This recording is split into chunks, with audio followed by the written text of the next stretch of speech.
Semandu, kembali lagi bersama saya Dulce dan Adeli. Pada kesempatan kali ini kita kedatangan narasumber yaitu Pak Juan Baptista. Pak, saya halo dulu. Halo kawan-kawan, selamat pagi. Selamat pagi Dulce. Selamat pagi Pak. Selamat pagi juga Lili. Bagaimana kabar hari ini ya Pak? Kabarnya baik, sehat. Memang agak flu akhir-akhir ini, tidak apa-apa. Puji Tuhan ya Pak. Oke teman-teman, kali ini kita akan bahas topik tentang apa nih? Baik teman-teman sekalian, topik kita pada hari ini adalah pencegahan bunuh diri. Wow, sepertinya topik kali ini sangat seru ya untuk dibahas. Iya nih teman-teman, perlu kita ketahui dulu apa sih bunuh diri itu. Bunuh diri adalah tindakan agresif yang merusak diri, mengakhiri kehidupannya. Kalau menurut Bapak, tindakan bunuh diri itu seperti apa ya Pak? Jadi bunuh diri itu sebetulnya bentuk tidak hormat terhadap kehidupan. Jadi dia menganggap bahwa mati lebih baik daripada hidup. Jadi dia tidak menghormati diri sendiri juga, tidak menghormati Tuhan yang menciptakan dia. Dan karena itu keputusan untuk bunuh diri itu adalah satu keputusan yang keliru, yang lahir dalam diri seseorang. Kira-kira seperti itulah. Jadi dia itu keputusan yang salah untuk mengakhiri hidupnya karena berpikir ada kehidupan yang lebih baik setelah kematian. Oke teman-teman, itu tadi definisi secara garis besar mengenai bunuh diri. Baik Pak, kita masuk pada pertanyaan Pak. Apa saja yang menjadi faktor penyebab terjadinya bunuh diri Pak? Sebetulnya kalau kita bicara bunuh diri di Indonesia dan juga ini itu penyebabnya boleh jadi karena keputusan yang salah. Tapi lebih jauh dari itu, dia sebetulnya kehilangan makna hidup. Ada dua. Yang pertama, dia bunuh diri karena merasa diri tertekan, tertindas. Yang kedua, dia bunuh diri karena dia tidak menemukan makna hidup. Untuk apa nih? Ngapain hidup? Kira-kira seperti itu.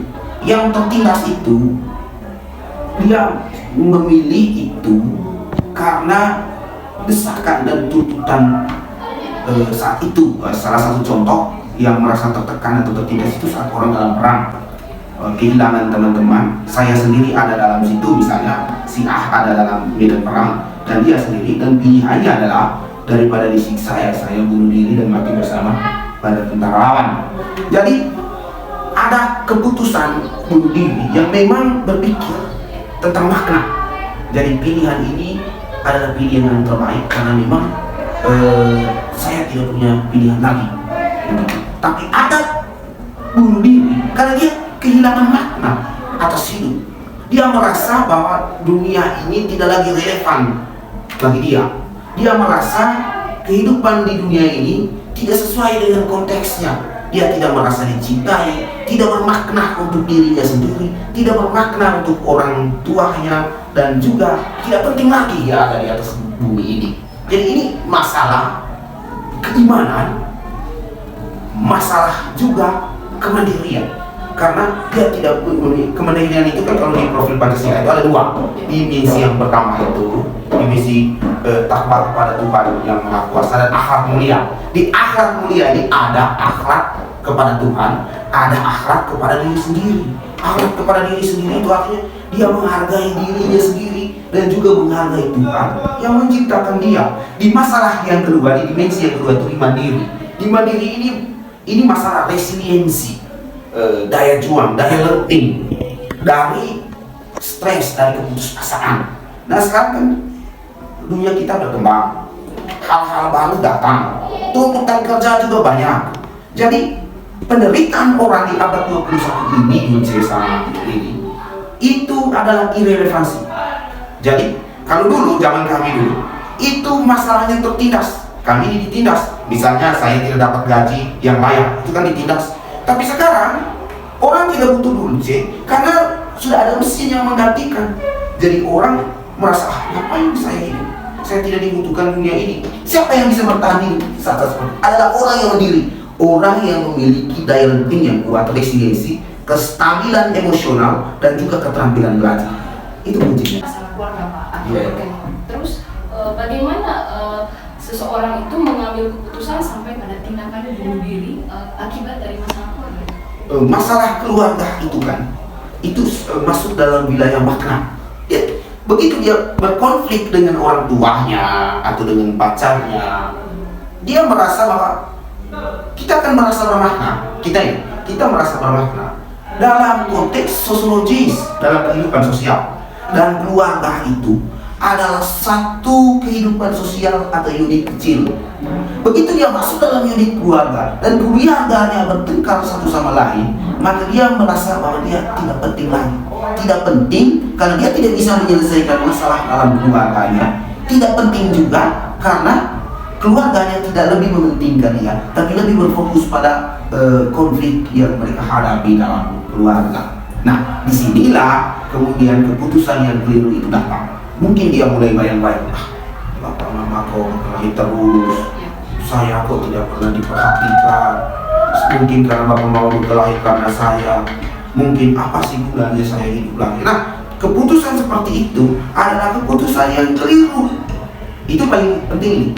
Itu paling penting. Kenapa disebut keliru? Karena dia melanggar, tidak menghargai dirinya, tidak menghormati dirinya, hakikat dirinya, martabat dirinya, dan juga tidak menghargai Tuhan yang menciptakan dia. Jadi Tuhan itu menciptakan kita agar kita punya keputusan, agar kita menghargai kehidupan. Tapi saat ini hak Tuhan itu membuat orang lahir dan membuat orang mati. Itu hak Tuhan. Tapi saat ini kamu mencabut diri sendiri, berarti kamu melanggar apa yang menjadi hak Tuhan. Iya. Pak, ini siapa yang berisiko terjadinya tindakan bunuh diri? Siapa itu ya, LG? Menurut LG? Kalau menurut saya sih Pak, mungkin karena faktor dari lingkungan juga, terus orang-orang terdekat Bisa. Jadi yang berisiko, siapa yang paling berisiko? Iya. Semua orang berisiko, punya risiko. Kenapa? Karena semua orang punya masalah dalam hidup. Tapi orang yang paling terdampak dengan bunuh diri adalah orang yang pertama tidak dekat dengan Tuhan. Iya. Tentu saja tidak dekat dengan Tuhan itu masalah iman, bukan masalah dia rajin ke masjid, rajin ke gereja, tapi bagaimana dia memaknai Tuhan sebagai sumber hidup. Kalau dia paham bahwa Tuhan sumber kehidupan dan dia takwa kepada Tuhan, maka dia akan menghargai kehidupan. Itu paling penting, karena Tuhan adalah sumber kehidupan, maka dia akan menghargai kehidupan. Tapi kalau dia hanya cover, hanya penutupnya saja, pergi ke gereja, ikut bagian kor, tapi tidak sungguh-sungguh beriman, tidak sungguh-sungguh datang dari hati, dia melanggar hakikat Tuhan. Hakikat Tuhan itu kehidupan, dan karena itu dia tidak menghargai kehidupan, termasuk ini dirinya sendiri. Jadi merawat diri itu, menjaga diri itu sebetulnya bukan hanya soal tanggung jawab, bukan hanya soal pilihan, tapi itu adalah ungkapan ketaatan sebagai orang beriman kepada Tuhan yang kita yakini sebagai sumber kehidupan. Jadi begitu, itu yang paling pertama. Jadi dia kalau tidak beriman, profil pelajar Pancasila tadi, beriman dan berakhlak mulia, tidak punya akhlak mulia, tidak punya akhlak terhadap dirinya sendiri, tidak integritas, tidak memiliki integritas, tidak satu pikiran, tidak satu perkataan, tidak satu tindakannya, itu integritas dia satu, maka dia punya risiko besar. Karena itulah profil pelajar Pancasila itu diperkenalkan kepada kita supaya bisa menangani masalah-masalah itu. Yang kedua, dimensi yang kedua itu adalah dimensi mandiri. Kalau dia tidak mandiri, dia tidak punya resiliensi, dia tidak punya kemampuan untuk tidak punya kestabilan emosional yang batang, maka dia cenderung menganggap bahwa semua yang terjadi itu salah orang lain atau salah dirinya, dan karena itu dia tidak punya bayangan yang baik tentang masa depan yang indah. Dia tidak punya mimpi tentang masa depan yang indah. Dia berpikir satu-satunya cara untuk keluar dari masalah kehidupan adalah kematian. Karena dia dia tidak resilient, dia tidak tahan banting, dia tidak kuat menghadapi tantangan dan keputusasaan. Ingat, tantangan dan keputusasaan itu akan berlangsung sepanjang kita hidup. Dan dia berpikir lalu dari kecil sampai sekarang ada masalah matematika, ada masalah fisika, ada masalah ini, ada masalah ini, ada masalah ini. Dan dia berpikir terlalu rumit dan dia tidak menikmatinya sebagai satu proses belajar. Jadi tidak punya keterampilan belajar, tidak mandiri, tidak resilient, tidak tahan banting, dan akhirnya berpikir bahwa mungkin satu-satunya cara untuk keluar dari problema ini adalah saya harus mengakhiri kehidupan. Dan karena itulah kita di sekolah itu dilatih resiliensinya. Dilatih dengan apa? Dengan mindfulness. Kita disuruh tarik nafas, dengarkan bagaimana jantung berdetak, pahami bagaimana misteri jantung itu berdetak tanpa kendali kita. Bahkan tanpa kita pikirkan jantung kita berdetak. Istimewa, kita itu istimewa. Cuma begitu menghadapi masalah, kita tidak menghargai keistimewaan itu. Kita lebih berfokus pada masalah ketimbang hari-hari baik yang kita alami setiap hari. Nah, itu dia. Bagaimana kamu lebih sering berpikir hari masalah atau ada hari baik? Kalau menurut saya sih Pak, saya lebih sering untuk memikirkan masalah daripada hari baik. Diubah. Betapa indahnya hari ini bangun pagi, betapa indahnya hari ini saya bisa pergi ke sekolah, sementara ada orang yang tidak sekolah. Betapa indahnya hari ini saya memiliki tantangan baru, yaitu mengerjakan PR matematika, sementara ada ribuan orang di luar sana yang hidupnya membosankan dan tidak memiliki tantangan. Diubah mindsetnya, paradigmanya diubah.